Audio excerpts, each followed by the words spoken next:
ಇದಕ್ಕೆ ಸೊಪ್ಪಿನ ರಾಜ ಅಂತ ಹೆಸರಿಟ್ಟಿದ್ದೀನಿ ನಾನು. ಸೊ ಕಿಡ್ನಿ ಸ್ಟೋನ್ ಇರೋರಿಗೆ ಒಂದು ಅಮೂಲ್ಯವಾದ ಆಹಾರ ಇದು. ನಾವೊಂದು ಪ್ರತಿಯೊಂದನ್ನು ಆಹಾರನ ಸವಿಬೇಕಿದೆ. ನಾವು ಎಷ್ಟು ಸವಿತೀವೋ ನಮ್ಮ ದೇಹನ ಸವಿತದೆ. ನಾವೀಗ ಸವಿಯಕ್ಕೆ ಸಮಯ ಇಲ್ಲ, ತುಂಬ್ತಾ ಇದ್ದೇವೆ. ಹೌದು, ಯಾಕಂದ್ರೆ ಟಾಯ್ಲೆಟ್ ಫ್ರೀಯಾಗಿ ಕಟ್ಸ್ಕೊಟ್ಟಿದಾರಲ್ಲ, ಅದನ್ನು ತುಂಬಬೇಕಲ್ಲ. ಸೊ ಇದು ಅಂದ್ರೆ ದೇಹದ ಉಷ್ಣತೆಯನ್ನ ತಗ್ಸುವಂತ ಕೆಲಸ ಮಾಡ್ತದೆ. ಸೊ ನಮ್ಗೆ ಬಾಯಿ ಹುಣ್ಣಾಗಿದೆ ಅಂತ ಹೇಳಿದ್ರೆ ಜಾಸ್ತಿ 2 ಎಲೆ ಬಾಯಿಗೆ ಹಾಕೊಳ್ಳಿ. ಸೊ ಎಲ್ಲ ಮರಗಳು ಎಲೆ ಹಾಕಿ ಕುದಿಸ್ಕೊಳ್ತವೆ ಅಂದ್ರೆ ಜಸ್ಟ್ ರೆಸ್ಟ್ ಬೇಕಿದೆ. ಯಾಕಂದ್ರೆ ಮತ್ತೆ ಮಳೆ ಬಂದ ತಕ್ಷಣನೇ ಬೆಳಿಬೇಕು, ಹೂವು ಬಿಡಬೇಕು, ಕಾಯಿ ಬಿಡಬೇಕು, ಸಂತಾನ ಬೆಳೆಸ್ಬೇಕು. ಈ ತರದ ಯೋಚನೆಗಳು ಪ್ರತಿ ಮರಕ್ಕೆ ಇದೆ. ಈಗ 200, 300, 500 ವರ್ಷದ ಯಾವ್ದೋ ಒಂದು ಪಳಿಯುಳಿಕೆ ತೆಗಿತೀನಿ, ರಾಶಿ ತೆಗೆದಾಗ ಮೂಳೆಗಳು ಸಿಗುತ್ತೆ. ಹೌದು, ಅಷ್ಟು ವರ್ಷ ಆಗಿದ್ರು ಸವದೇ ಇರೋ ಮೂಳೆ ಇಲ್ಲಿ ಯಾಕೆ ಸವಿತಾ ಇದೆ? ಹೌದು, ನನ್ ಒತ್ತಿ ಹೇಳ್ತಿರ್ತೀನಿ ನೋಡಿ. ಇದ್ರ ಬ್ಯಾಕ್ ಬೋನ್ ಇದೆಯಲ್ಲ, ಹೌದು, ಇಡೀ ನಮ್ಮ ಬ್ಯಾಕ್ ಬೋನ್ ಇದೆ. ಅಂದ್ರೆ ಬೆನ್ನು ಮೂಳೆ ಸಮಸ್ಯೆಗೆ ಒಂದು ಆಹಾರ ಇದು, ಔಷಧಿ ಅಲ್ಲ. ಈಗ ನನ್ನ ಅಮ್ಮ ಅಡಿಗೆ ಮಾಡಿದ್ಲು ಅಲ್ವಾ, ಬೆಳಿಗ್ಗೆ ಅದೇ ಪಾತ್ರೆಗೆ ಮಾಡ್ತಾಳ? ಇಲ್ಲ. ಬೆಳಿಗ್ಗೆ ಏನ್ ಮಾಡ್ತಾಳೆ? ತೊಳಿತಾಳೆ. ಯಾವ್ದು ಗುಂಜ್ ತಗೊಳ್ತಾಳೆ, ನಾರ್ ತಗೊಳ್ತಾಳೆ. ಅದೇ ತರ ನಾವು ನಿನ್ನೆ ತಿಂದಿದೀವಲ್ವಾ, ಅದನ್ನ ತೊಳಿಬೇಕಲ್ಲ. ತೊಳಿಬೇಕಾಗಿರೋರು ಯಾರು? ಈ ತರ ಸೊಪ್ಪುಗಳು. ಇದರಲ್ಲಿ ಹೆಚ್ಚು ಫೈಬರ್ಗಳು ಇರ್ತದೆ.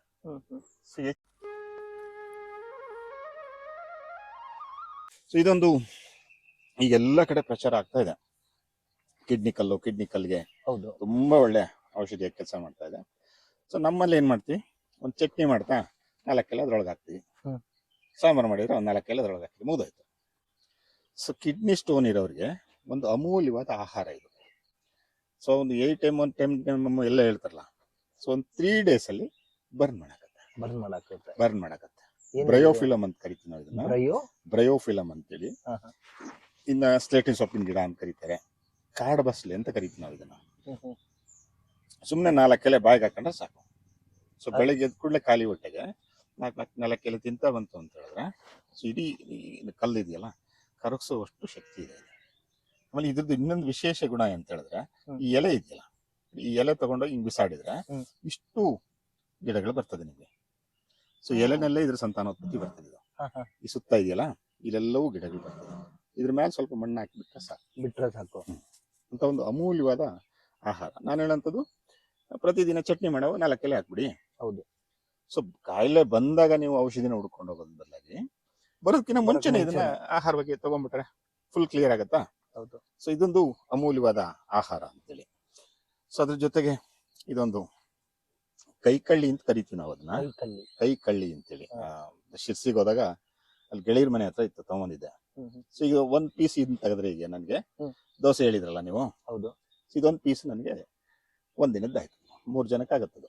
1 ಪೀಸ್ ಇದು ಅಷ್ಟು ಸರಿ ಬರ್ತದೆ. ಸೊ ತುಂಬಾ ಜನಕ್ಕೆ ಅದು ಗೊತ್ತಿಲ್ಲ. ಅದು ಇದ್ರಲ್ಲಿ ಮುಳ್ಳಿರಲ್ಲ ಅಷ್ಟೊಂದು. ಹೌದು, ಏನಿಲ್ಲ, ಮುಳ್ಳಿರಲ್ಲ, ಸುಮ್ಮನೆ ಒಂಥರ ಒಂದು ಇಂಪ್ರೆಷನ್ ತರ ಇದೆ. ಹೌದು. ಸೊ ಇದು ಆಹಾರವಾಗಿ ಆ ಶಿರ್ಸಿ ಯಲ್ಲಾಪುರ ಆ ಕಡೆ ಇದೆಯಲ್ಲ, ಅಲ್ಲಿ ಎಲ್ರ ಮನೆ ಮುಂದೆ ಒಂದೊಂದು ಬೆಳೆಸ್ಕೊಂಡಿರ್ತಾರೆ. ಯಾಕಂದ್ರೆ ಆ ಕಡೆ ಉದ್ದು ಬಳಸೋದು ತುಂಬಾ ಕಡಿಮೆ.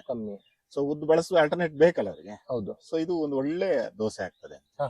ಸೊ ಇದು ಎಲ್ಲವೂ ಏನ್ ಪ್ರಯೋಜನ ಅಂತ ಹೇಳಿದ್ರೆ, ಇವೆಲ್ಲವೂ ನಮ್ಮ ಇನ್ನೊಂದು ಗಿಡ ತೋರಿಸ್ತೀನಿ, ಅದು ಈ ಜಾಯಿಂಟ್ಗಳು ಇದಾವಲ್ಲ ಇವೆಲ್ಲ. ಹೌದು. ಈ ಜಾಯಿಂಟ್ ಪೇನ್ಗಳಿಗೆ ಒಂದಷ್ಟು ಆಹಾರ ಆಗ್ತದೆ. ಜಾಯಿಂಟ್ ಪೇನ್ಗಳಿಗೆ ಇದು ಅಸ್ಥಿ ಶೃಂಖಲ, ಮಂಗರಬಳ್ಳಿ ಅಂತೀವಲ್ಲ, ಸೊ ಅದು. ಸೊ ಯಾಕೆ ಅಂತ ಹೇಳಿದ್ರೆ, ಈ ಜಾಯಿಂಟ್ಗಳಲ್ಲಿ ಗ್ರೀಸ್ ಕಡಿಮೆ ಆಗ್ತಾ ಇದೆ. ಹೌದು.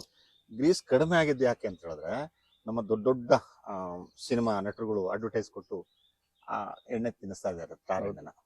ಹೌದಾ? ಅದು ಎಣ್ಣೆ ಅಲ್ಲ ಅಂತ ಗೊತ್ತಿದೆ.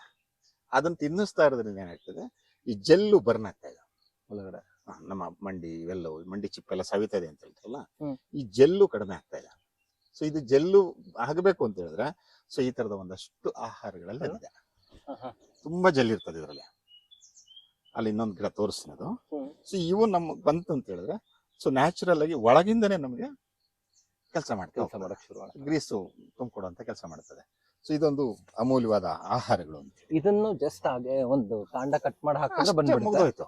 ಒಂದ್ ಕಡ್ಡಿ ಅಮೂರ್ದು ಇಲ್ಲಿಟ್ರೆ ಮತ್ತೆ ಬೆಳಿತಾ ಹೋಗೋದು. ಇದನ್ನ ನೀವೀಗ ಹೇಳಿದ್ರೆ ನಾವು ದೋಸೆಗೆ ಹಾಕಿ ಬಳಸ್ತೀವಿ ಅಂತ, ಇದನ್ನ ದೋಸೆ ಇಟ್ಟು ರುಬ್ಬೇಕಾದ್ರೆ ಸೇರಿಸಿ ಬಿಡ್ತಾರೆ. ಬೆಳಿಗ್ಗೆ ಹಾಕಿದ್ರು ನಡೀತದ, ಅದು ಅರ್ಜೆಂಟ್ ಏನಿಲ್ಲ. ಇಲ್ಲ ನೋಡಿ, ಇಲ್ಲೆಲ್ಲ ಇದದು ಕಡ್ಡ ಪೀಸ್ ಅಲ್ಲಿ ಬಿಸಾಕಿದೆ, ಅಲ್ಲೇ ಚಿಗುರ್ತಾ ಇದೆ ನೋಡಿ, ಇಲ್ಲಿ ಈ ಗಿಡದೊಳಗಡೆ. ಓ ಹೌದು. ಅಲ್ಲೊಂದು ಚಿಗುರ್ತಾ ಇದೆ ಅದು ಸಣ್ಣದಾಗಿ. ಹೌದು. ಬರ್ತಾ ಹೋಗುತ್ತದು ಅಂತ. ಹ, ಹ. ಸೊ ಅದು ಇವೆಲ್ಲವೂ ನಮ್ಮ ಆಹಾರಗಳು ಅಂತೇಳಿ. ಆಮೇಲೆ ಇತ್ತೀಚೆಗೆ ಇದೊಂದು ದೊಡ್ಡ ಶುರುವಾಗಿದೆ. ಕೋಟಿ ಸಂಪಾದಿಸಿ ಶ್ರೀಗಂಧ ಬೆಳೆಸಿ ಅಂತೇಳಿ. ಸರಿ, ಶ್ರೀಗಂಧ ಬೆಳೆಸಿದೆ, ಕೋಟಿ ಬಂತು, ಕೋಟಿ ಖರ್ಚು ಮಾಡೋದಕ್ಕೆ ನನ್ಗೆ ಆರೋಗ್ಯ ಇರ್ಬೇಕಲ್ಲ. ಕೋಟಿ ತಗೊಂಡಾಗ ಆಸ್ಪತ್ರೆಗೆ ಇಡೋದೇ ಆಯ್ತು. ಸೊ ಇದು ಕೋಟಿ ಬರಲಿ, ಕೋಟಿ ಬರೋದಕ್ಕಿಂತ ನನಗೆ ಮುಂಚೆ ಇದು ಆಹಾರವಾಗಬೇಕು ಅನ್ನೋದು ನನ್ನ ಇದಿರೋಂಥದ್ದು. ಸೊ ನನ್ನ ಈ ಸ್ಟಡಿನಲ್ಲಿ ಸಿಕ್ಕಿರೋಂಥದ್ದು. ನಾನು ಇದನ್ನು ಒತ್ತಿ ಹೇಳ್ತಿರ್ತೀನಿ, ಯಾಕಂದ್ರೆ ಇತ್ತೀಚೆಗೆ ಉಸಿರು ಕಟ್ಟಿ ಸಾಯ್ತಾ ಇದೀವಿ ನಾವೆಲ್ಲ. ಹೌದು. ಶ್ವಾಸ ಸಂಬಂಧಿ ಕಾಯಿಲೆಗಳು ತುಂಬಾ ಜಾಸ್ತಿ ಆಗ್ತಾ ಇದೆ, ಯಾಕಂದ್ರೆ ಗಾಳಿ, ನೀರು ಎಲ್ಲವೂ ಕನಿಷ್ಠ ಆಗೋಗಿದೆ. ಆಯ್ತಾ. ಸೊ ಇದನ್ನ ಏನಿಲ್ಲ, ನೀವು ಚಾಲೆಂಜ್ ಮಾಡಿ. ಸುಮಾರು ಜನ ನನಗೆ ರಿಸಲ್ಟ್ ವಾಪಸ್ ಕೊಟ್ಟಿದ್ದಾರೆ. 3 ದಿನ ಅಥವಾ 5 ದಿನಕ್ಕೆ ವಾಪಸ್ ಫೋನ್ ಮಾಡಿ ಹೇಳ್ತಾರೆ. ಪಂಪ್ ಹೊಡ್ಕೊಳ್ತಿರ್ತಾರಲ್ಲ, ಹೌದು, ಆಮೇಲೆ ಡಸ್ಟ್ ಅಲರ್ಜಿ. ಸೊ ಅವ್ರೆಲ್ರಿಗೂ ಏನೇನು ಹೇಳಿಲ್ಲ, ನಾನೇನು ಔಷಧಿ ಕೊಟ್ಟಿಲ್ಲ ಅವ್ರಿಗೆ. ಚಟ್ನಿ ಮಾಡ್ತೀವಿ ಬೆಳಿಗ್ಗೆ ಇದರಲ್ಲಿ, ರೊಟ್ಟಿಗೆ ಚಟ್ನಿ, ಮಾಮೂಲಿ ಚಟ್ನಿ ಮಾಡ್ತೀವಲ್ಲ.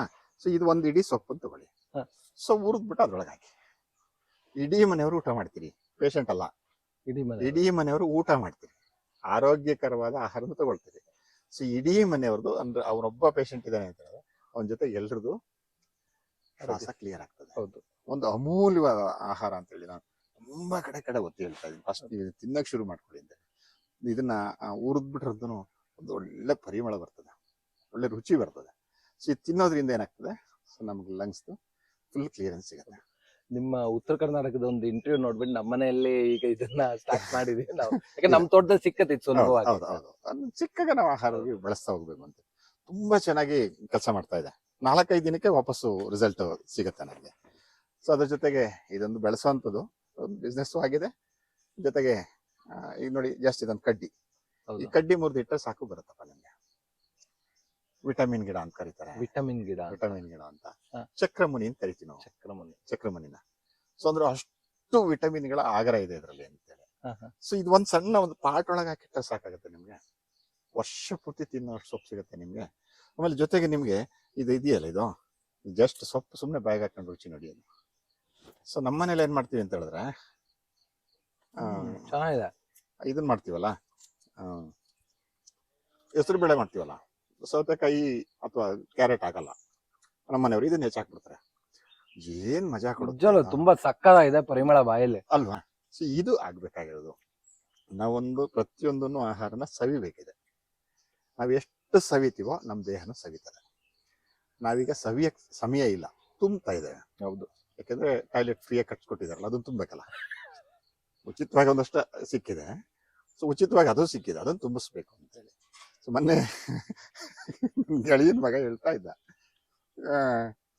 ಅಂಕಲ್ ಮುಂಚೆ ನೀವೆಲ್ಲ ಮನೇಲಿ ಊಟ ಮಾಡ್ತಾ ಇದ್ರಿ, ಆಚೆ ಹೋಗ್ಬಿಟ್ಟು ಹೊಲ್ದ ಹತ್ರ ತೋಟ ಹತ್ರ ಕಕ್ಕಸ್ ಮಾಡ್ತಿದ್ರಿ. ಈಗ ನಾವು ಎಲ್ಲ ಆಚೆ ತಿನ್ಕೊಂಬಂದ್ಬಿಟ್ಟು ಮನೆ ಒಳಗೆ ಕಕ್ಕಸ್ ಮಾಡ್ತೀವಿ ಅಲ್ವಾ ಅಂಕಲ್ ಅಂತ. ತಮಾಷೆ, ಬಟ್ ಸತ್ಯವಾದ ಮಾತು. ಸತ್ಯವಾದ ಮಾತು. ಆ ಮಗು ಹೌದಲ್ವಾ, ಹೆಂಗ್ ಯೋಚನೆ ಇದೆ ನೋಡಿ. ಸೊ ನಾವು ಮನೆ ಒಳಗೆ ತಂದು ತುಂಬ್ಕೊಳ್ತಾ ಇದೀವಿ ಕಸನ. ಸೊ ಇದೊಂದು, ಇದರಲ್ಲಿ ನೀವು ಚಟ್ನಿ ಮಾಡ್ತೀರಾ ಮಾಡಿ, ಹಸಿ ಸೊಪ್ಪು ತಿಂತೀರಾ ತಿನ್ನಿ. ಇನ್ನಾದ್ರೂ ಬಜ್ಜಿ ಮಾಡ್ತಾರೆ ನಮ್ಮ ಮನೇಲಿ, ತಂಬುಳಿ ಮಾಡ್ತಾರೆ. ಸೊ ಒಂದ್ ಇಡೀ ಸೊಪ್ಪಾದ್ರೆ ಒಂದ್ ಮನೆಯದು ಊಟ ಆಗೋಯ್ತು. ಸೊ ಯಾವುದೇ ತರದ ಗಿಡಗಳು ಒಂದ್ ಸಿಕ್ಕಿದ್ರೆ ಸಾಕು ನಿಮ್ಗೆ. ದಿನಕ್ಕೊಂದೊಂದು ಬಳಸಿ, ಮುಗ್ದಾಯ್ತಲ್ಲ. 365 ದಿನಕ್ಕೂ ನಿಮಗೆ ಸಿಕ್ತು. ಸೊ ಇವು ನಮ್ಮ ಆಹಾರದ ತಟ್ಟೆಗೆ ಬರ್ಬೇಕು ಅಂತೇಳಿ. ಸೊ ಇದು ಜಸ್ಟ್ ಒಂದು ಕಡ್ಡಿ ಹಾಕಿದ್ರೆ ಸಾಕು ನಿಮ್ಗೆ, ಪೂರ ನಿಮ್ಗೆ ಚಿಗುರ್ಕೊಂಡು ಹೋಗ್ತಾ ಇರ್ತೀವಿ ನಾವು, ತೆಗೆದಷ್ಟು. ಸೊ ನಾನು ಆಗ್ಲೇ ಹೇಳ್ತಾ ಇದ್ದೆ, ಅಸ್ಥಿ ಶೃಂಖಲ ಅಂತೇಳಿ. ಅಸ್ಥಿ ಶೃಂಖಲ ಅಂತಾರೆ, ನಾವು ಮಂಗರವಳ್ಳಿ ಅಂತ ಕರೀತಾರೆ ಲೋಕಲ್ ಅಲ್ಲಿ. ಸೊ ಮಂಗರವಳ್ಳಿ ಕೆಲಸ ಏನಪ್ಪಾ ಅಂತ ಹೇಳಿದ್ರೆ, ನಾನು ಆಗ್ಲೇ ಹೇಳಿದ್ನಲ್ಲ, ಈ ನೋಡಿ ಜಾಯಿಂಟ್ಗಳು ನೋಡಿ. ಹೌದು, ನೋಡಿ ಮೂಳೆಗಳು. ಹೌದು, ಮೂಳೆಗಳು ಸವಿತಾ ಇದೆಯಲ್ಲ, ಆ ಸವಿತಕ್ಕೆ ಇದು ಔಷಧಿ ಆಗಿದೆ. ಆಮೇಲೆ ನನ್ನ ಫ್ರೆಂಡ್ಗಳು ತುಂಬಾ ಜನ ಗೆಳೆಯರಿದ್ದಾರೆ, ಡಾಕ್ಟರ್ಗಳು, ಮೂಳೆ ಡಾಕ್ಟರ್ಗಳು. ನಾನು ಅವ್ರಿಗೆ ತಮಾಷೆ ಮಾಡ್ತಾ ಇರ್ತೀನಿ, ಮಂಡಿ ಚಿಪ್ ಸೌದೋಗಿದೆ ಅಂತಿರಲ್ಲ. ಹೌದು, ಈಗ 200, 300, 500 ವರ್ಷದ ಯಾವ್ದೋ ಒಂದು ಪಳಿಯುಳಿಕೆ ತೆಗಿತೀರಿ, ರಾಶಿ ತೆಗೆದಾಗ ಮೂಳೆಗಳು ಸಿಗುತ್ತೆ. ಹೌದು, ಅಷ್ಟು ವರ್ಷ ಆಗಿದ್ರು ಸೌದೆ ಇರೋ ಮೂಳೆ ಇಲ್ಲಿ ಯಾಕೆ ಸವಿತಾ ಇದೆ? ಹೌದು, ನನ್ನ ಪ್ರಶ್ನೆ. ಎರಡನೇದು, ನೀವು 15 ಲಕ್ಷಕ್ಕೂ ಚಿಪ್ ಹಾಕ್ತೀರಿ, 1.5 ಲಕ್ಷಕ್ಕೂ ಚಿಪ್ ಹಾಕ್ತೀರಿ. ಯಾವ ಚಿಪ್ ಹಾಕ್ತಾ ಇದೀರಿ? ಚಿಪ್ನಾಗ ಅದೊಂಥರ ನೀವ್ ಹೇಳದಂಗೆ ತಿಪ್ನಾಕ್ನಲ್ಲಿ ಚಿಪ್ಪೆ. ಆಕ್ಚುಲಿ ಚಿಪ್ಪಿನ ಕೆಲಸ ಇಲ್ಲಿಲ್ಲ. ಯಾಕಂದ್ರೆ ನನ್ನ ಬ್ರದರು ಬ್ರೇಕ್ ಆಗಿತ್ತು ಚಿಪ್ ಅದು ಹಾಕ್ಬೇಕು ಅಂತಂದ್ರು ಹಾಕ್ಲಿಲ್ಲ. ಈಗ ಅವ್ರಿಗೆಲ್ಲ 75 ವರ್ಷ, ಅದಾಗಿ 40 ವರ್ಷ ಆಗಿದೆ. ಅವತ್ತಿಂದೆಲ್ಲ ಚಿಪ್ ಏನಿಲ್ಲ, ಆರಾಮ್ಸೆ ಇದ್ದಾರೆ ಅವರು. ಅಂದ್ರೆ ಚಿಪ್ಪಿನ ಕೆಲಸ ಏನು ಅಂತಂದ್ರೆ ಪ್ರೊಟೆಕ್ಟ್ ಮಾಡೋದು, ಸಪೋರ್ಟ್ ಮಾಡೋದು, ಏಟ್ ಬೀಳ್ಬಾರ್ದಲ್ಲ. ಅಕ್ಕೀಲ್ ಇದೆಯಲ್ಲ ಹಿಂಗೆ, ಸೊ ಅಕ್ಕೀಲ್ಗಳಿಗೆ ಸಪೋರ್ಟ್ ಮಾಡುತ್ತೆ. ಹೌದು. ನೀವು 1.5 ಲಕ್ಷ ಚಿಪ್ ಹಾಕ್ತಿರಲ್ಲ, ಯಾವುದು? ಸೊ ಅದಕ್ಕೆ ಇದು ಆಹಾರ, ಇದು ಆಹಾರ. ಇದು ಆಹಾರ. 1 ಲಕ್ಷ ರೂಪಾಯಿ ಖರ್ಚು ಮಾಡಿ ಚಿಪ್ ಹಾಕೋದ್ ಬದಲು ಇದನ್ನ ಎಲ್ಲಾದ್ರೂ ಈ ತರ ಒಂದ್ ಗಿಡ ಹಾಕೊಂಡ್ರೆ ಮನೆಯಲ್ಲಿ, ಸೊ ನಿಮ್ಮ ಮಂಡಿ ಆ ಜೆಲ್ ಅನ್ನ ರೆಡಿ ಮಾಡ್ತದೆ ಇದು ಅಂತೇಳಿ. ಸೊ ಪ್ರತಿ ಇದನ್ನ ಯಾವ ತರ ಅಡಿಗೆ ಮಾಡಬಹುದು ಅಂತ ಹೇಳ್ಬೋದಾ? ಒಂದು ವಿಶೇಷವಾಗಿ ಮಳೆಗಾಲದಲ್ಲಿ ಜಾಸ್ತಿ ಸಿಗುತ್ತೆ ಇದು. ನಾವು ಬೆಳ್ಕೊಂಡ್ರೆ ಎಲ್ಲಾ ಟೈಮ್ ಸಿಗುತ್ತೆ. ಈ ಚಿಗುರು ಇದೆಯಲ್ಲ, ಹೌದು, ಆ ಚಿಗುರನ್ನ ನಿಧಾನಕ್ಕೆ ತಗೋಬೇಕು. ಸ್ವಲ್ಪ ಕಡಿಯುತ್ತೆ ಇದು. ಹೌದು. ಸ್ವಲ್ಪ ಕೈಗೆ ಎಣ್ಣೆ ಬೆವರು ಮಾಡ್ಕೊಂಡು ಆ ಚಿಗುರನ್ನ ತೆಗೆದು ಚೆನ್ನಾಗಿ ಉರಿಬೇಕು. ಹುರಿದು ಚಟ್ನಿ ಮಾಡ್ಬೇಕು. ಸೊ ಅದು ಚಿಗುರಿದ್ದಾಗ ಆಗತ್ತೆ. ಸೊ ಬಲ್ತಿರೋದನ್ನ ಬಳಸ್ಬೇಕಿದೆ. ಸೊ ಬಲ್ತಿರೋದನ್ನ ಬಳಸೋದು ಹೆಂಗ್ ಹೇಳಿದ್ರೆ, ಈಗ ನಮ್ಮ ಮನೆಯಲ್ಲಿ ಹಪ್ಪಳ ಮಾಡ್ತಾರಲ್ಲ, ಕಾಳಹಪ್ಪಳಗಳು, ಕಾಳಹಪ್ಪಳಕ್ಕೆ ಕೆಲವರು ಉದ್ದಿನ ಬೇಳೆ ಹಾಕ್ತಾರೆ. ಹೌದು. ಸೊ ಉದ್ದಿನ ಬೇಳೆ ಬೇಕಿಲ್ಲ. ಇದನ್ನ ತಗೊಂಡು ಚೆನ್ನಾಗಿ ಜಜ್ಜಿದ್ರೆ, ಅಂದ್ರೆ ಜಜ್ಜುವಾಗೆಲ್ಲ ಕೂಡ ನಾನು ಕೈಗೆ ಎಣ್ಣೆ ಸವರಿ ಕಡಿತಾ ಬರುತ್ತೆ. ಸೊ ಅದು ಜಜ್ಜೋದ್ರಿಂದ ತುಂಬಾ ಸರಿ ಬರ್ತದೆ. ಆಮೇಲೆ ನಿಮ್ಮ ಹಪ್ಪಳದ ಹಿಟ್ಟಿದೆಯಲ್ಲ, ಅಷ್ಟು ಉದುಗ್ ಬರ್ತದೆ ಗೊತ್ತಾ. ಆ ಹಪ್ಪಳಗಳು ಬ್ಯಾಗ್ ಇಟ್ರೆ ಕರ್ಗೋಗ್ತದೆ, ಅಷ್ಟು ಸಾಫ್ಟ್ ಆಗತ್ತೆ. ಅಂದ್ರೆ ನಾವು ತಿನ್ನೋ ಆಹಾರವೇ ಔಷಧಿ ಆಗೋಗ್ಬಿಡುತ್ತೆ. ಸೊ ಜಾಯಿಂಟ್ ಪೇನ್ ಅನ್ನೋರಿಗೆ ಇದು ಒಂದು ಒಳ್ಳೆ ಆಹಾರ ಆಗ್ತದೆ ಅಂತೇಳಿ. ಮಂಗರವಳ್ಳಿ ಖುಷಿಯಾದ ವಿಚಾರ ಏನಂದ್ರೆ ಇದು ನಮ್ ತೋಟದಲ್ಲಿ ಇದೆ, ನಾವು ತಿಂತಾ ಇದೀವಿ. ಆ 1-2-3 ಸೊಪ್ಪು ನಾವು ತಿಂತಾ ಇದೀವಿ. ಸೊ ಒಂದು ಸಮಾಧಾನ, ಅಟ್ಲಿ ನಾವು ಒಂದ್ ಸ್ವಲ್ಪ ಆದ್ರೂ ಆಹಾರದಲ್ಲಿ ಬದಲಾವಣೆ ಮಾಡಿದೀವಿ ಅಂತ. ಅದೇ ಇನ್ನ ಇದು ಬರ್ತದೆ, ಬಸ್ಲೆ ಬರುತ್ತಲ್ಲ. ಹೌದು. ಇದು ಗಿಡ ಬಸ್ಲೆ, ಇದು ಗಿಡ ಬಸ್ಲೆ ಇದು ಅಂತ ಇದೆಲ್ಲ. ಸೊ ಇದ್ರಲ್ಲಿ ಕೆಂಪು ಬಸ್ಲೆ ಇದೆ, ಬಳ್ಳಿ ಬಸ್ಲೆ, ಬಿಳಿದಿದೆ, ಮತ್ತೆ ಇನ್ನೊಂದು ವೈಲ್ಡ್ ಆಗಿರೋದಿದೆ. ಹೌದು. ಸೊ ಇವು ಬಸ್ನೆಗಳು ಯಾನಕ್ಕಪ್ಪ ಬಳಸ್ತಾರೆ ಅಂತ ಹೇಳಿದ್ರೆ, ನೀವು ಸೌತ್ ಕೇಂದ್ರ ಹೋದ್ರೆ ಪ್ರತಿದಿನದ ಆಹಾರ ಅವ್ರದ್ದು. ಪ್ರತಿದಿನದ ಆಹಾರ ಬಸಳೆ ಸೊಪ್ಪು. ಯಾಕಂದ್ರೆ ಹ್ಯೂಮಿಡಿಟಿ ಜಾಸ್ತಿ, ಟೆಂಪರೇಚರು ಜಾಸ್ತಿ ಇರ್ತದೆ. ಆ ದೇಹ ಕೂಲ್ ಆಗಬೇಕು ಅಂತ ಹೇಳಿದ್ರೆ ಇದು ಆಹಾರವಾಗಿ ಬಳಸ್ತಾರೆ. ಈಗ ನಮ್ಮಲ್ಲಿ ಏನಾಗುತ್ತೆ ಅಂತ ಹೇಳಿದ್ರೆ, ಒಂದು ಬಾಯಿ ಹುಣ್ಣ ಆಯ್ತು ಅಂದ ತಕ್ಷಣನೇ ಸೀದಾ ಕಾಂಪ್ಲೆಕ್ಸ್ ಹಾಕ್ಬಿಡ್ತೀವಿ, ಬಿ ಕಾಂಪ್ಲೆಕ್ಸ್ಗೆ. ಕೆಳಗಡೆ ನಿಲ್ಲಲ್ಲ ನಾವು, ಜಸ್ಟ್ ಒಂದೆಲೆ ಬಾಯಿಗೆ ಹಾಕೊಂಡು ಜಗತ್ತೆ ಮುಗಿದು ಹೋಗುತ್ತದೆ ಕೆಲಸ. ಹೌದಾ? ಸೊ ಇದು ಅಂದ್ರೆ ದೇಹದ ಉಷ್ಣತೆಯನ್ನ ತಗ್ಸುವಂತ ಕೆಲಸ ಮಾಡ್ತದೆ. ಸೊ ನಮ್ಗೆ ಬಾಯಿ ಹುಣ್ಣಾಗಿದೆ ಅಂತ ಹೇಳಿದ್ರೆ ಜಾಸ್ತಿ 2 ಎಲೆ ಬಾಯಿಗೆ ಹಾಕೊಳ್ಳಿ, ಎಷ್ಟ್ ಚೆನ್ನಾಗಿದೆ ತಿನ್ಲಿಕ್ಕೆ. ಚಲೋ. ಬಳ್ಳಿದು ಇದೆ, ಈ ಬಾಯಿ ಈ ತರ ರುಚಿಗಳು ನೋಡೇ ಇರ್ಲಿಲ್ಲ. ಆಯ್ತಾ? ಸೊ ಇವೇನು ಆಗ್ತಿದ್ದು ನಮ್ಮಲ್ಲಿ ಆಹಾರವಾಗಿ ಬಳಸ್ತಾ ಇರ್ತದೆ. ಇವೆಲ್ಲವೂ ಆಹಾರದಲ್ಲಿ ಬರುವಾಗ ಏನಾಗ್ತಿತ್ತು, ನಮ್ಮ ದೇಹಕ್ಕೆ ಬೇಕಾದ ಎಲ್ಲ ಪೋಷಕಾಂಶಗಳನ್ನ ಆಯಾ ಸೀಸನ್ ಅಲ್ಲಿ ನಮ್ಮ ದೇಹ ಇಟ್ಕೊಳ್ತಾ ಇತ್ತು, ಸ್ಟೋರ್ ಮಾಡ್ಕೊಳ್ತಿತ್ತು. ನಾವು ಇವನ್ನೆಲ್ಲ ಬಿಟ್ಟಿದ್ರಿಂದ ಏನಾಯ್ತು, ಕೊರತೆ ಶುರುವಾದ ತಕ್ಷಣ ಇಂಡಸ್ಟ್ರಿಗಳು, ಮೆಡಿಕಲ್ ಇಂಡಸ್ಟ್ರಿಗಳು, ನಾವು ಇದು ಕೊಡ್ತೀವಿ, ಇದು ತಗೊಂಡ್ಬಿಟ್ರೆ ಇದಾಗ್ಬಿಡುತ್ತೆ, ಸೊ ಇದನ್ನ ತಿನ್ಬಿಡಿ ಅಂತೇಳಿ ನಮ್ಮ ಕಾಂಪ್ಲೆಕ್ಸ್ ತಿಂದ ಅವರು ಕಾಂಪ್ಲೆಕ್ಸ್ ಕಟ್ಟಿದ್ದಾರೆ. ಸೊ ನಮ್ಗೆ ಅದನ್ನ ನಮ್ ಕಾಂಪ್ಲೆಕ್ಸ್ ಗಳೆಲ್ಲ ಕೆಳಗೆ ಹೋಗ್ತಾ ಇದೆ. ಸೊ ಇವು ಒಂದು ಅಮೂಲ್ಯವಾದ ಆಹಾರ ಅಂತ. ಸೊ ಇದು ಯಾವ ತರ ಈಗ ಇದೆಲ್ಲಾರು ಸಿಕ್ತು ಅನ್ಕೊಂಡ್ರೆ ಯಾರಿಗಾದ್ರು, ಸೊ ಅವ್ರು ಹೇಗ್ ತಗೊಂಡೋಗ್ ಮತ್ತೆ ಇದನ್ನ ಅವ್ರದ್ದು ನೋಡಿ ಅಲ್ಲೆಲ್ಲ ಇದೆ, ಕಸ ತರ ಬೆಳೀತಾ ಇದೆ ನೋಡಿ. ಹೌದು. ಅದೊಂದು ಗಿಡ ತಗೊಂಡೋಗಿ ಬಿಸಾಗಿ, ಒಂದ್ಸಲ ಬಿಸಾಡಿದ್ರೆ ನೀವಿರೋವರೆಗೂ ಆ ಗಿಡ ಇರುತ್ತೆ. ಮತ್ತೆ ನೀವು ಅಂಗಡಿಗೆ ಹೋಗಿ ಬೀಜ ತರಬೇಕಾಗಿಲ್ಲ, ಗೊಬ್ಬರ ಹಾಕ್ಬೇಕಾಗಿಲ್ಲ, ನೀರ್ ಹಾಕ್ಬೇಕಾಗಿಲ್ಲ. ಮಳೆಗಾಲದಲ್ಲಿ ಬರುತ್ತೆ, ಚಿಗುರುತ್ತೆ, ಮತ್ತಲ್ಲೇ ಬೆಳೀತಾ ಹೋಗ್ತದೆ. ಸೊ ಸ್ವಲ್ಪ ನೀರ್ ಕೊಟ್ರೆ 365 ದಿನ ಸಿಗುತ್ತೆ ನೋಡಿ. ಅಲ್ಲೆಲ್ಲ ಕಸವಾಗಿ ಬೆಳೆದಿದೆ. ಹೌದು. ಸೊ ನಾವು ತಿಂದು ಬಿಟ್ಟಿರೋದು ಒಂದಷ್ಟು. ಇದು ಆಹಾರಗಳಾಗ್ಬೇಕು ಅಂತೇಳಿ ಇದು ಇದರಲ್ಲಿ 5 ವೆರೈಟಿ ಇದೆ. ಒಂದ್ ಗಿಡ ಸುಂಡೆ ಗಿಡ ಕೇಳಿದ್ರಲ್ಲ, ಈ ಸುಂಡೆ ಗಿಡಕ್ಕೆ ಕಸಿ ಮಾಡಿರೋದು. ಸುಂಡೆ ಗಿಡದಲ್ಲಿ ಸಣ್ಣ ಸಣ್ಣ ಕಾಯಿ ಬರ್ತದೆ. ಹೌದು. ಅದಷ್ಟು ಟೇಸ್ಟ್ ಇರಲ್ಲ, ಬಾ ರುಚಿ ಇರುತ್ತೆ, ಬಟ್ ಟೇಸ್ಟ್ ಇರಲ್ಲ ಅಂತ ಅಂದ್ಕೊಳ್ತಾರೆ. ಆಮೇಲೆ ಹೆಚ್ಚೋದೆಲ್ಲ ಕಷ್ಟ, ಬಿಡಿಸೋದು ಕಷ್ಟ ಅಂತ, ಇಟಿಟೇ ಇರುತ್ತೆ ಅಂತೇಳಿ. ಬಟ್ ಹೆಲ್ತಿ ಫುಡ್ ಅದು, ಒರಿಜಿನಲ್ ಬದನೆಕಾಯಿ ತಳಿಗಳಿವು ಅವೆಲ್ಲವನು. ಸೊ ಅದಕ್ಕೆ ನಾನೇನ್ ಮಾಡಿದ್ದೀನಿ, ಸೊ ಇದನ್ನ ತಂದು ಕಸಿ ಕಟ್ಟಿದ್ದೀನಿ. ಸುಂಡೆ ಗಿಡಕ್ಕೆ ಕಸಿ ಕಟ್ಟಿದ್ದೀನಿ ನೋಡಿ. ಇಲ್ಲೊಂದು ಕಟ್ಟಿದ್ದೀನಿ, ಇಲ್ಲೊಂದು ಗಂಟಾಗಿದೆ. ಸೊ ಇಲ್ಲೊಂದು ವೆರೈಟಿ ಇದೆ, ಆಯ್ತಾ? ಸೊ ನೋಡಿ ಇಲ್ಲೊಂದು ವೆರೈಟಿ ಇದೆ, ಇಲ್ಲೊಂದು ವೆರೈಟಿ, ಇಲ್ಲೊಂದಿದೆ. ಸೊ ಇಲ್ಲೊಂದು ವೆರೈಟಿ ಇದೆ. ಸೊ ಇನ್ನು 2 ವೆರೈಟಿ ತಿಂದಾಕಿದೀವಿ. 5 ವೆರೈಟಿ ಗಿಡಗಳನ್ನ ಇದಕ್ಕೆ ಕಸಿ ಮಾಡಿದ್ರು. ತುಂಬಾ ಸಿಂಪಲ್, ಇದು ದೊಡ್ಡ ಕೆಲಸ ಅಲ್ಲ. ಸೊ ಯಾಕೆ ಕಸಿ ಮಾಡಿದೀನಿ ಅಂತ ಹೇಳಿದ್ರೆ, ಇದಕ್ಕೆ ರೋಗ ಬರಲ್ಲ. ಒಂದು ಅಂದ್ರೆ ರೆಸಿಸ್ಟೆನ್ಸ್ ಪವರ್ ಜಾಸ್ತಿ ಇರುತ್ತೆ ಇದಕ್ಕೆ. ನೀರಿಲ್ಲ ಅಂದ್ರೂ ಬದುಕುತ್ತೆ, ಸೊ ಜೊತೆಗೆ ನಿಮ್ಗೆ 10 ವರ್ಷ ನಿಮ್ಗೆ ಬದನೆ ಗಿಡ, 10 ವರ್ಷ ಬದನೆ ಮರದಲ್ಲಿ ಕಾಯಿ ತಿನ್ಬೋದು. ವೆರೈಟಿ ಕಾಯಿಗಳನ್ನ ತಿನ್ಬೋದು ನೀವು. ತಿನ್ಬೋದು. ಸೊ ನಮ್ಗೆ ಒಂದೇ ತರ ತಿನ್ಬೇಕಾಗಿಲ್ಲ. ಹೌದು. ಸೊ ನಮ್ಗೆ ಯಾವ್ದು ಎಲ್ಲೋ ಗೆಳೆಯರ ಮನೆಗೆ ಹೋಗ್ತೀವಿ, ಎಲ್ಲೋ ರಸ್ತೆಲಿ ಹೋಗ್ತಿರ್ತೀವಿ, ಒಂದ್ ಗಿಡ ಕಾಣುತ್ತೆ, ಇದು ಬೆಳೆಸ್ಬೇಕು ಅನ್ಸುತ್ತೆ, ಅವ್ರ ಬೀಜ ಕಾದು ಕಾಯಿ ಬಿಟ್ಟರೋ ಇಲ್ವೋ ಎಲ್ಲ ತಲೆಯಲ್ಲಿ ಇರ್ತದೆ. ಜಸ್ಟ್ ಒಂದು ಕಡ್ಡಿ ಮುಟ್ಕೊಂಬನ್ನಿ ಸಾಕು. ಈ ತರ ಕಡ್ಡಿ ಒಂದು ಹಸಿ ಬಟ್ಟೆ ಒಳಗಡೆ ಇಟ್ಕೊಂಬಂದ್ರೆ ಸೊ ಇಡೀ ದಿನ ಇರ್ತದೆ, ಹಾಳಾಗಲ್ಲ ಅದು. ಹಾಳಾಗಲ್ಲ. ಸೊ ತಗೊಂಬನ್ನಿ. ಸೊ ನಿಮ್ ಗಿಡ ಇರ್ತದಲ್ವಾ, ಸೊ ಗಿಡದಲ್ಲಿ ನೋಡಿ ಜಸ್ಟ್ ಈ ಮಧ್ಯಕ್ಕಂದು ಹಿಂಗೆ ಸೀಳಿ ಇದ್ರೊಳಗಡೆ ಇಟ್ಟು ಕಟ್ಟಿರ ಮುಗ್ದಾಯ್ತು ಅಷ್ಟೇ. ಸಿಂಪಲ್, ತುಂಬಾ ಸಿಂಪಲ್. ಸೊ 2 ಕಟ್ಟಿ ಹೊಸ್ದಾಗಿ ಕಟ್ಟೋದ್ರಿಂದ ನಿಮ್ಗೆ ಹೋಗುತ್ತೆ ಇರುತ್ತೆ. 1 ಪೀಸ್ ಕಟ್ಟಿ. ಹೌದು. 3 ಪೀಸ್ ಕಟ್ಟಿ. ಸೊ ನಾವು ಪ್ರಯತ್ನ ಮಾಡ್ತಾ ಇಲ್ಲ, ಪ್ರಯತ್ನ ಮಾಡಿದ್ರೆ ನಿಮ್ ಕೈ ಸಿಗುತ್ತೆ. ಸೊ ಏನ್ ಬೇಕು ನಿಮ್ಗೆ? ಇದಕ್ಕಿನ್ನ ಬೇಕಾ? ಇಲ್ಲ. ಇಂಥ ವೆರೈಟಿಗಳು ಬೇಕಾ? ಸೊ ಇವತ್ತಿನ ಬೆಳಗ್ಗೆ ಇದನ್ನ ಎಣ್ಗಾಯಿ, ವೆರೈಟಿ ಎಣ್ಗಾಯಿ ಆಯ್ತಾ ನಮ್ಗೆ. ಸೊ ಇದು ನಮ್ಮ ಆಹಾರಗಳಾಗ್ಬೇಕು ಅನ್ನೋದು ನಮ್ಮ ಉದ್ದೇಶ ಇರೋಂಥದ್ದು. ನೋಡಿ, ಆ ಬಸಳೆ ಅಂತ ಹೇಳಿದ್ನಲ್ಲ, ನೀರ್ ಬಿತ್ತಲ್ಲ, ಚೆನ್ನಾಗ್ ಬಂದ್ಬಿಡಿ. ನೀರ್ ಬಿದ್ದರೆ ಬೆಳಿತಾ ಹೋಗುತ್ತೆ. ನೋಡಿ ಅಲ್ಲಿ ಬಿಳಿ ಬಸಳೆ ಇದೆ ಇಲ್ಲಿ. ಹೌದು. ಈ ಕಡೆ ಅಂದ್ರೆ ಈಗ ಬೇಸಿಗೆ ಇರೋದ್ರಿಂದ ಸೊ ಇವೆಲ್ಲವೂ ಮತ್ತಿನ್ನ ಮಳೆಗಾಲ ಬರೋಷ್ಟರಲ್ಲಿ ಪೂರ ಬೆಳ್ಕೊಂಡು ಹೋಗ್ಬಿಡ್ತವೆ ನೋಡಿ. ಸೊ ನಮ್ಗೆ ಬಿ ಕಾಂಪ್ಲೆಕ್ಸ್ಗೆ ಹತ್ತದ್ ಬೇಕಾಗಲ್ಲ ಅಂತ. ಸೊ ಮನೆ ಹತ್ರ ಒಂದು ಗಿಡ ಇತ್ತು ಅಂತ ಹೇಳಿದ್ರೆ ಒಂದು ಅಮೂಲ್ಯವಾದ ಆಹಾರ ಆಗತ್ತೆ ಅಂತೇಳಿ. ಅದ್ರ ಜೊತೆಗೆ ಮೊನ್ನೆ ವಯನಾಡ್ಗೆ ಹೋಗಿದ್ದೆ. ಸ್ವಾಮಿನಾಥನ್ ಯೂನಿವರ್ಸಿಟಿನಲ್ಲಿ ಒಂದು ಪ್ರೋಗ್ರಾಮ್ ಇತ್ತು. ಸೊ ಅಲ್ಲಿಗೆ ಹೋದಾಗ ಇದನ್ನ ಗಿಡ ಇಟ್ಕೊಂಬಂದೆ. ಇದು ನೋಡಿ, ಕಿತ್ತಾಕಿದ್ದಾರೆ ಯಾರು ನೋಡಿ. ಸುಮ್ಮನೆ ಫ್ಲೇವರ್ ನೋಡಿ ಇದ್ರದ್ದು, ಸಕ್ಕತ್ತಾಗಿದೆ. ಹೌದಾ? ಈಗ ನಾವು ತಿಂತಾ ಇದೀವಲ್ಲ ಕೊತ್ತಂಬರಿ ಯಾವ ಬೀಜನೋ ಏನ್ ಕತಿಯೋ, ಅದ್ ಮೂಗೊಳಗಿಟ್ರು ಸ್ಮೆಲ್ ಬರ್ತಾ ಇಲ್ಲ ಅಲ್ವಾ? ಕೊಟ್ಟು ಮಾತ್ರ ಇಷ್ಟು ರೂಪಾಯಿ ಇರುತ್ತೆ.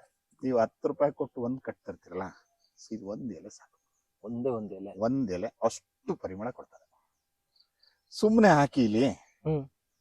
ಸೊ ನೀವು ಕೈ ತೊಳೆಯೋ ಜಾಗದಲ್ಲಿ ಹಾಕಿ, ಒಂದ್ ಪಾಟಲ್ಲಿ ಹಾಕಿ, ನೀವಿರೋವರೆಗೂ ಪಟಲ್ ಇರುತ್ತೆ, ನೀರು ಕೊಡೋವರೆಗೂ. ಹೌದು. ಸೊ ಮಳೆಗಾಲ ಬಂತ, ಮತ್ತೆ ನೋಡಿ ಇದೆಲ್ಲ ಬೀಜಗಳಿದೆಯಲ್ಲ, ಇವೆಲ್ಲವೂ ಬೀಜಗಳು ಇಲ್ಲಿ ಉದುರುತ್ತೆ. ಸೊ ಇಲ್ಲಿ ಉದ್ರಿ ಇಲ್ಲೆಲ್ಲ ಹುಟ್ಟತ್ತೆ. ಸೊ ಮೆಡಿಸಿನ್ ಪರ್ಪಸ್ಗೆ ಏನ್ ಮಾಡ್ತಾರೆ ಅವರು, ಇದನ್ನ ಕಟ್ ಮಾಡಿ ಇದನ್ನು ಬಳಸ್ತಾ ಇದಾರೆ ಈಗ ಔಷಧಿಗೆ ಒಂದಷ್ಟು ಫ್ಲೇವರ್ ಗಳೆಲ್ಲ ಬೇಕಾಗತ್ತಲ್ಲ. ಸೊ ಇದಷ್ಟನ್ನ ಕಟ್ ಮಾಡ್ತಾರೆ. ಈಗ ಬಲ್ತಿದೆಯಲ್ಲ ಇದು, ಇದನ್ನ ಕಟ್ ಮಾಡಿ ಒಣಗಿಸಿ ಪುಡಿ ಮಾಡಿ ಬೇರೆ ಬೇರೆ ಔಷಧಿಗಳಿಗೆ ಬಳಸ್ಕೊಳ್ಳಿಕ್ಕೆ ಬರ್ತದೆ. ಸೊ ಒಂದು ಗಿಡ ಇತ್ತು ಹೇಳಿದ್ರೆ ಈ ಎಷ್ಟು ಕಂತೆ ಇದೆ ಸೊಪ್ಪು ಇಲ್ಲಿ ನೋಡಿ. ಅಯ್ಯೋ ಸಿಕ್ಕಾಬಿಡೆ. 1 2 3 4 5 6 7 8 9 ಕಂತೆ ಸೊಪ್ಪು. 9 ಕಂತೆ ಸೊಪ್ಪು ಬೆಳೆಗೆ ಇಷ್ಟಾಗ್ಲ ಜಾಗ ಬೇಕು. ಒಂದ್ ಬೀಜ ತರಬೇಕು, ಕುಕ್ಬೇಕು, ನೀರ್ ಹಾಕ್ಬೇಕು, ಗೊಬ್ಬರ ಹಾಕ್ಬೇಕು. ಇಲ್ಲ ಹಾಕ್ಲಿಲ್ಲ ಒಣಗೋಗುತ್ತೆ. ಏನ್ ಕತೆ ನಮ್ದು. ಅದ್ರ ಮಧ್ಯೆ ಒಂದಷ್ಟು ಕಳೆ ಬೇರೆ ಬರುತ್ತೆ, ಕಳೆ ಕೀಳ್ಬೇಕು ಅಲ್ವಾ? ಏನೇನೋ ಮಾಡ್ಬಿಡಿ. ನೋಡಿ ಇದಿದೆಯಲ್ಲ, ಬಲ್ತಿದೆ ಬೀಜ. ಇದು ನೋಡಿ, ಇಷ್ಟೇ ಬೀಜಗಳಿವು. ಸುಮ್ನೆ ಬಿಸಾಡಿ ಒಂದ್ ಕಡೆ, ಸ್ವಲ್ಪ ನೀರಿದ್ರೆ ಸಾಕು. ಸೊ ಮಳೆಗಾಲದಲ್ಲಿ ಇಡೀ ರಾಶಿಯಾಗಿ ಬೆಳೆಯುತ್ತೆ. ಈ ತರದ ಪ್ರಕೃತಿಗೆ ಹತ್ರವಾಗಿರುವಂತ ಒಂದಷ್ಟು ನಮ್ಮ ನಡೆಗಳನ್ನ ಮಾಡ್ಕೊಂಡ್ರೆ ಸೊ ನಮ್ಮ ಆಹಾರ ನಮ್ ಕೈಲಿರುತ್ತೆ, ನಮ್ಮ ಆರೋಗ್ಯನು ನಮ್ ಕೈಲಿರ್ತದೆ ಅಂತೇಳಿ. ನೋಡಿ ಅಲ್ಲೊಂದ್ ಗಿಡ ಇದು ಈಗ ಹೂ ಆಗ್ತಾ ಇದೆ. ಹೂ ಆಗ್ತಾ ಇದೆ ನೋಡಿ, ಬೆಳೀತಾ ಹೋಗುತ್ತೆ. ಎಷ್ಟು ಬೆಳೆಸ್ಕೊಳ್ಳಿ ನೀವು. ನಾವು ಒಂದೇ ಸಲ ರಾಶಿ ಮಾಡ್ಕೊಳ್ಳೋದೇಕೆ? ಹೌದು ಅಲ್ವಾ? ಸಣ್ಣ ಸಣ್ಣದಾಗ ಒಂದೊಂದನ್ನ ಈ ತರ ಬೆಳೆಸ್ಕೊಳ್ತಾ ಹೋದ್ರೆ. ಸೊ ಅದೊಂದು ಇದೆಯಲ್ಲ, ಅದು ಆಲ್ ಸ್ಪೈಸಸ್ ಅಂತೇಳಿ, ಸರ್ವ ಸಾಂಬಾರ ಅಂತಾರೆ. ಈಗ ಒಂದು 5-6 ಗಿಡಗಳು ಹಾಕಿದೀನಿ ನೋಡಿ. ಅದೊಂದು ಎಲೆ ಕಿತ್ಕೊಂಡು ನೋಡಿ, ಅದು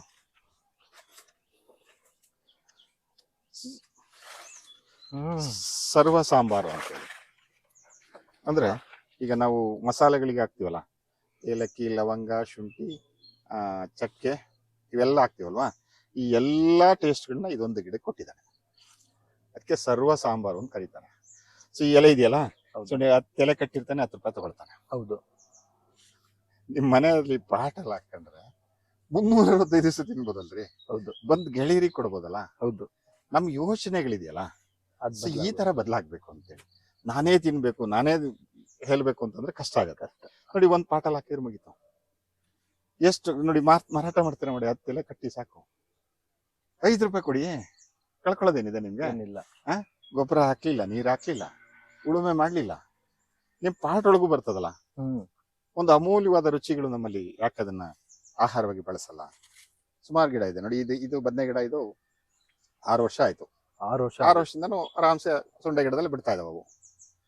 ಒಂದ್ಸಲ ಸ್ವಲ್ಪ ರೆಸ್ಟ್ ತಗೊಳ್ತವೆ ಗಿಡಗಳು. ಯಾಕಂದ್ರೆ ತುಂಬಾ ಜನ ತಲೆಯಲ್ಲಿ ಏನಿದೆ ಅಂದ್ರೆ 365 ದಿನನೂ ಇರ್ಬೇಕು ಅಂತ. ಅದು ರೆಸ್ಟ್ ಕೊಡ್ಬೇಕು ಅನ್ನೋದು ಅವ್ರ ತಲೆಯಲ್ಲಿ ಇರಲ್ಲ.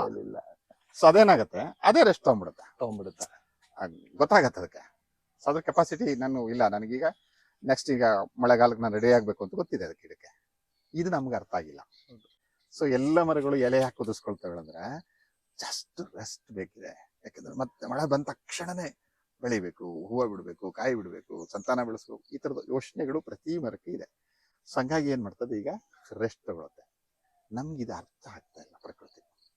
ಸೊ 365 ದಿನ 24x7 24 ಗಂಟೆನೂ ಅಂತ ಒಂದಷ್ಟೇನೋ ಕಸ ತುಂಬ್ಕೊಂಡು ತಲೆಗೆ ಇದನ್ನು ಹಂಗೆ ನೋಡ್ತಾ ಇದ್ದೇವೆ. ಅದು ಹಂಗಲ್ಲ, ಅದು ಇದು ಬೇರೆನೆ ಲೋಕ ಇದು. ಹೌದು, ಈ ಮೆಕ್ಯಾನಿಕಲ್ ವರ್ಲ್ಡ್ ಹೋಗ್ಬಿಟ್ಟು ಜನ ಎಲ್ಲಾನು ಮಿಷಿನ್ ತರನೇ ಕೆಲಸ ಮಾಡಬೇಕು, 24 ಅವರ್ಸ್ ರನ್ನಿಂಗ್ ಇರಬೇಕು. ಸೊ ಆ ತರದಿಂದ ಇಟ್ಕೊಂಡು ಏನ್ ಮಾಡ್ತಾ ಇದೀವಿ ನಾವು, ಕೆಡಿಸ್ಕೊಳ್ತಾ ಇದೀವಿ ನಾವು. ಆಗ್ಬೋದಾ? ಹೌದು. ಸೊ ಇದ್ರ ಜೊತೆಗೆ ಜುಮ್ಕಿ ಸೊಪ್ಪು ಅಂತ ಹೇಳ್ತಾ ಇರ್ತೀನಿ ನಾನು. ಜುಮ್ಕಿ ಸೊಪ್ಪು ಅಂತೇಳಿ. ಸೊ ಇದು ಗಿಡ ಇದೆಯಲ್ಲ, ಇದು ನೋಡಿ, ಇದೆ ಇವು ಜುಮ್ಕಿ ತರ ನೇತಾಡ್ತವೆ ಕೆಳಗಡೆ. ನೋಡಿ ಇಲ್ಲೊಂದಿದೆ. ಸೊ ಇದನ್ನ ನಾನು ಒತ್ತಿ ಹೇಳ್ತಿರ್ತೀನಿ ನೋಡಿ. ಇದ್ರ ಬ್ಯಾಕ್ ಬೋನ್ ಇದೆಯಲ್ಲ, ಹೌದು, ಇಡೀ ನಮ್ಮ ಬ್ಯಾಕ್ ಬೋನ್ ಇದೆ. ಅಂದ್ರೆ ಬೆನ್ನು ಮೂಳೆ ಸಮಸ್ಯೆಗೆ ಒಂದು ಆಹಾರ, ಇದು ಔಷಧಿ ಅಲ್ಲ. ಸೊ ಇದು ತುಂಬಾ ಜನರು ತಿನ್ಬಾರ್ದು, ಅದ್ ಮಾಡ್ಬಾರ್ದು, ಇದ್ ಮಾಡ್ಬಾರ್ದು ಅಂತ ಹೇಳ್ತಾರೆ. ಇದ್ರಲ್ಲಿ ದೋಸೆ ಮಾಡ್ತಾರೆ ನಮ್ಮ ಮನೆಯಲ್ಲಿ. ಚಟ್ನಿ ಬೇಕಿಲ್ಲ, ಚಟ್ನಿ ಇಲ್ದೇನೆ ಅಷ್ಟು ರುಚಿಯಾಗಿರ್ತದೆ. ಅದು ತಿಂತ ಹೋದರಿಗೆ ಗೊತ್ತದ ರುಚಿಗಳು. ಯಾಕಂದ್ರೆ ತುಂಬಾ ಜನ ಮಾತಾಡ್ಬೇಕಾದ್ರೆ ಹೇಳ್ತಿರ್ತಾರೆ, ಸರ್ ನಿಮ್ ಬಾಯಲ್ಲಿ ಜೊಲ್ಲೆ ಬಂದ್ಬಿಡುತ್ತಲ್ಲ ಸರ್. ಹೌದು, ಖಂಡಿತ. ಯಾಕಂದ್ರೆ ನಾವು ತಿಂತಿರೋರು, ಅನುಭವಿಸಿರೋರು. ಹಂಗಾಗಿ ಏನಾಗತ್ತೆ, ಇದು ಅಷ್ಟು ಚೆನ್ನಾಗಿ ಸರಿ ಬರ್ತದೆ, ರುಚಿ ಇರ್ತದೆ. ಸೊ ಇವ್ ನಾವು ಆಹಾರದಲ್ಲಿ ತಗೊಳ್ತಾ ಹೋಯ್ತು ಅಂತಂದ್ರೆ ಸೊ ಇಡೀ ದೇಹಕ್ಕೆ ಸಪೋರ್ಟ್ ಮಾಡ್ತಾ ಹೋಗ್ತದೆ ಅಂತೇಳಿ. ನೀವು ದೋಸೆ ಮಾಡೋದು ಅಂದ್ರಲ್ಲ, ಯಾವ ತರ? ಸೊ 1 ಇಡಿ ಸೊಪ್ಪಿಗೆ 2 ಇಡಿ ಅಕ್ಕಿ ನೆನೆ ಹಾಕೊಳ್ಳಿ ಅಂತ ಹೇಳ್ತೀನಿ. 1 ಇಡಿ ಸೊಪ್ಪಿಗೆ 2 ಇಡಿ ಅಕ್ಕಿ. ಇಲ್ವಾ ನಿಮ್ಗೆ ಅಕ್ಕಿ ನೆನೆ ಹಾಕಕ್ ಸಮಯ ಇಲ್ವಾ, ಎಲ್ಲೋ ಸಿಕ್ಬಿಡ್ತು ಮಾಡ್ಕೋಬೇಕಾ, 2 ಇಡಿ ಹಿಟ್ಟು ಹಾಕಿ, ರಾಗಿ ಹಿಟ್ಟು ಹಾಕಿ ಅಥವಾ ಅಕ್ಕಿ ಹಿಟ್ಟು ಹಾಕಿ 10 ನಿಮಿಷದಲ್ಲಿ ದೋಸೆ ರೆಡಿ ಆಗುತ್ತೆ. ದಿಢೀರ್ ದೋಸೆ ಆಗತ್ತೆ. ಇದು ಒಳ್ಳೆ ಗ್ರೀನರಿ ಆಗಿರ್ತದೆ, ರುಚಿ ಚೆನ್ನಾಗಿರುತ್ತೆ, ಹೆಲ್ತಿ ಫುಡ್ ಆಗಿರುತ್ತೆ. ಇದಾಗಬೇಕು ಅಂತೇಳಿ ಇದು ಆಗ್ತಾ ಇಲ್ಲ. ಹೌದಾ? ಸೊ ಇನ್ನೊಂದು ವಿಶೇಷವಾಗಿ ನೋಡಿ, ಈ ಗಿಡ ಕಾಣ್ತದಲ್ಲ ಇದು. ಹೌದು, ಇಲ್ಲಿ ನೋಡಿ, ಇಲ್ಲೆಲ್ಲ ಇದೆ. ಇಲ್ಲಿ ಹೌದು, ಸಾಕಷ್ಟು ಎಲ್ಲಾರ ತೋಟದಲ್ಲೂ ಎಲ್ಲಾ ಕಡೆ ಇದೆ. ನೋಡಿ ಇದೆಲ್ಲ ಅದೇನೆ. ಹೌದು, ಆಕ್ಚುಲಿ ಇದು ನನ್ನ ಸ್ಟಡೀಸ್ ಇದೆಯಲ್ಲ, ಸೊ 15 ವರ್ಷ ಸ್ಟಡಿನಲ್ಲಿ ಸಿಕ್ಕಿರುವಂತ ಒಂದು ಅಮೂಲ್ಯವಾದ ರತ್ನ ಆಕ್ಚುಲಿ ಇದು. ನನಗೆ ಇದಕ್ಕೆ ಸೊಪ್ಪಿನ ರಾಜ ಅಂತ ಹೆಸರಿಟ್ಟಿದ್ದೀನಿ ನಾನು. ಸೊಪ್ಪಿನ ರಾಜ ಅಂತ ಬೇರೆ ಯಾರು ಹೆಸರಿಟ್ಟಿಲ್ಲ. ಯಾಕಂದ್ರೆ ಸೊಪ್ಪಿನ ಬಗ್ಗೆ ಸ್ಟಡಿ ಆಗ್ಲಿಲ್ಲ, ರುಚಿ ನೋಡಿಲ್ಲ. ಸೊ ನಾನು 200, 300, 400 ಸೊಪ್ಪುಗಳಲ್ಲಿ ಅತಿ ಹೆಚ್ಚು ರುಚಿ ಇರುವಂತ ಸೊಪ್ಪು, ಅದಕ್ಕೆ ಸೊಪ್ಪಿನ ರಾಜ ಅಂತ ಹೆಸರಿಟ್ಟಿದ್ದೀನಿ. ನಮ್ಮ ಹಳ್ಳಿ ಕಡೆ ಅರಿವೆ ಸೊಪ್ಪು ಅಂತ. ಹೌದು, ಅಂದ್ರೆ ಅರಿವನ್ನ ಹೆಚ್ಚು ಸೊಪ್ಪುಗಳಿವು. ಇದು ನಮ್ಗೆ ಅರಿವೆ ಆಗ್ಲಿಲ್ಲ. ಹೌದು, ಈ ಅರಿವು ಬಿಟ್ವಿ. ಅಲ್ಲೆಲ್ಲ ಗೊಬ್ಬರದ ಗುಡ್ಡೆ ಮೇಲೆ ಬೆಳೀತದೆ, ಅಲ್ಲೆಲ್ಲ ತಿಪ್ಪೆ ಮೇಲೆ ಬೆಳೀತದೆ. ಸೊ ಹಂಗಂತೇಳಿ ನಮ್ಮ ಅರಿವನ್ನ ಮರೆ ಮಾಡ್ಕೊಂಡು ರೋಗಗಳಿಗೆ ತುತ್ತಾಗಿದ್ದಾರೆ ಅಂತೇಳಿ. ಸೊ ಇದ್ರಲ್ಲಿ ಸಾಂಬಾರ್ ಮಾಡ್ಬಿಟ್ರಂತೂ ಅದ್ಭುತವಾದ ರುಚಿಯಾಗಿರ್ತದೆ. ಈಗ ನೀವು ಪೇಟೆಯಿಂದ ಯಾವುದೋ ಸೊಪ್ಪಿನ ಬೀಜಗಳು, ಪಾಲಕ ಸೊಪ್ಪು, ಮೆಂತ್ಯ ಸೊಪ್ಪು, ಸಬ್ಸಿಗೆ ಸೊಪ್ಪು ತರ್ತೀರಾ, ನೋಡಿ ಜಸ್ಟ್ ನೀವು ನೋಡಿ ಒಂದ್ ಪಾಟ್ ಒಳಗೆ ಇಷ್ಟು ದಿವಸ ಹಾಕ್ರಪ್ಪ. ಹೌದು. ಸೊ 365 ದಿನ ಸೊಪ್ಪು ಸಿಗತ್ತಲ್ರಿ ನಿಮ್ಗೆ. ಸೊಪ್ಪಿನ ರಾಜನೇ ಸಿಗ್ತಾನಲ್ಲ, ಯಾಕೆ ನೀವು ಯೋಚನೆ ಮಾಡಲ್ಲ ಇದನ್ನ? ಸೊ ಯಾಕೆ ಸೊಪ್ಪುಗಳ ಮೇಲೆ ನಾನು ಯಾಕೆ ಶುರು ಮಾಡಿದೆ ಅಂತ ಹೇಳಿದ್ರೆ, ವಿಶೇಷವಾಗಿ ನಾನು ಅಧ್ಯಯನ ಯಾಕೆ ಸೊಪ್ಪಿನ ಮೇಲೆ ಶುರು ಮಾಡಿದೆ ಅಂತ ಹೇಳಿದ್ರೆ, ತುಂಬಾ ಜನರಿಗೆ ಇತ್ತೀಚೆಗೆ 15 ವರ್ಷದಿಂದಲೂ ನೋಡ್ತಾ ಇದ್ದೀನಿ, ಡೈಜೆಷನ್ ಆಗ್ತಾ ಇಲ್ಲ. ಹೌದು, ಮೋಷನ್ ಆಗ್ತಾ ಇಲ್ಲ ಅಂತಂದ್ರೆ ಮಲಬದ್ಧತೆ ಶುರುವಾಯ್ತು ಅಂತ. ಸೊ ಮಲಬದ್ಧತೆ ಶುರುವಾಯ್ತು ಅಂತ ಹೇಳಿದ್ರೆ ಸೊ ಎಲ್ಲಾ ಕಾಯಿಲೆಗಳಿಗೆ ಮೂಲ ಆಗತ್ತೆ. ಹೌದು, ಗೊತ್ತಿದೆ, ಸತ್ಯ ಇದು. ಒಳಗಡೆ ವೇಸ್ಟ್ ಆಚೆ ಬಂದಿಲ್ಲ ಅಂದ್ರೆ ಮತ್ತೆ ಇನ್ನು ಒಳಗಡೆ ಇನ್ನೊಂದಷ್ಟು ಕಾಯಿಲೆಗಳನ್ನ ಮಾಡ್ತದೆ ಅಂತೇಳಿ. ಆ ಮಲಬದ್ಧತೆಗಳು ಹೋಗ್ಬೇಕು ಅಂತ ಹೇಳಿದ್ರೆ ಹೆಚ್ಚು ಫೈಬರ್ ಇರುವಂತದ್ದು ಅಂತ ಹೇಳಿದ್ರೆ ಸೊಪ್ಪುಗಳಲ್ಲಿ ವಿಶೇಷವಾದ ಫೈಬರ್.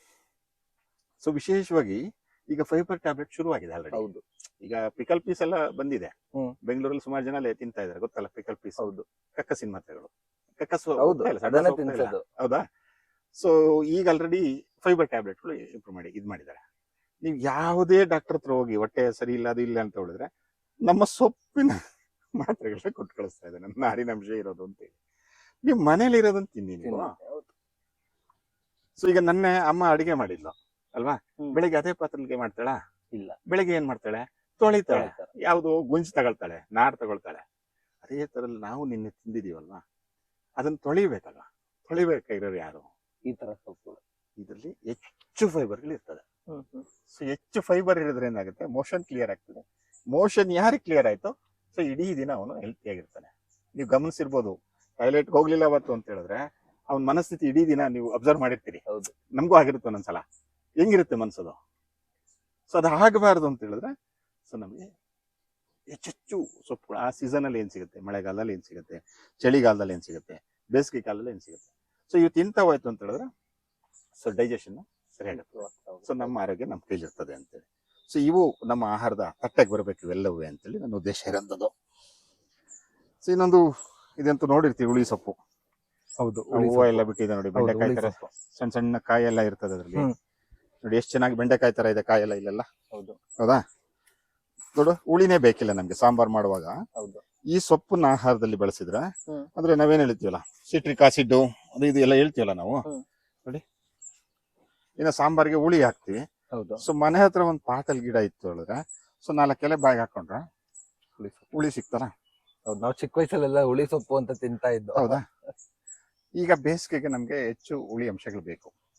ಯಾಕಂದ್ರೆ ಟೆಂಪರೇಚರ್ ಜಾಸ್ತಿ ಆಗೋದ್ರಿಂದ ಹೀಟ್ ಜಾಸ್ತಿ ಆಗುತ್ತೆ. ಸೊ ಅವಾಗ ಏನಾಗುತ್ತೆ ನಮ್ಗೆ ಈ ತರದ ಸಿಟ್ಟಿಂಗ್ ಅಂದ್ರೆ ಜ್ಯೂಸ್ ಎಲ್ಲ ಕುಡಿತೀವಲ್ಲ ನಾವು. ಜ್ಯೂಸ್ ಯಾಕೆ ಕುಡಿತೀವಿ ಅಂದ್ರೆ ತಂಪು ಮಾಡ್ಲಿಕ್ಕೆ.